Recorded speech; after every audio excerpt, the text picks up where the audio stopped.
আদল হচ্ছে যেখানে যা প্রযোজ্য সেরকম ন্যায়ানুগ আচরণ এবং ন্যায়কে প্রতিষ্ঠা করা। আর মুসাওয়াত হচ্ছে বুঝে না বুঝে সব সমান করে দেওয়া। এটা তো হবে না, তাই না? প্রত্যেকটা মানুষের প্রত্যেকটা জায়গায় আপনি দেখবেন সমান বলতে কিছু নাই। হাতের আঙ্গুলগুলো কি সমান? একটা প্রতিষ্ঠানের সবাই কি সমান বেতন পায়?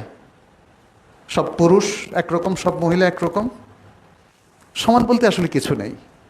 আমাদের সবার হাতের ছাপ কি একরকম সমান? কোনো কিছুই সমান নেই। আপনার অঙ্গ প্রত্যঙ্গের মধ্যে দেখবেন কোনো কিছুই সমান নেই।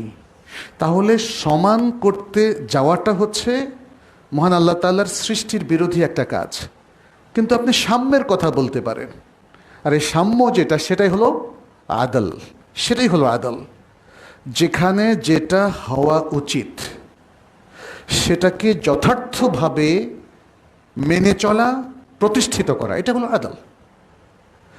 আরবিতে বলা হয় ওয়াদউ শাইই ফি মাহাল্লি, ওয়াদউ শাইই ফি মাহাল্লি।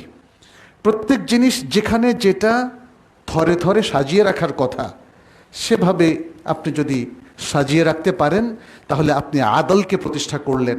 ইনসাফ এবং ন্যায়পূর্ণ আচরণ এবং ন্যায়পরায়ণতা আপনি প্রতিষ্ঠিত করতে পারলেন।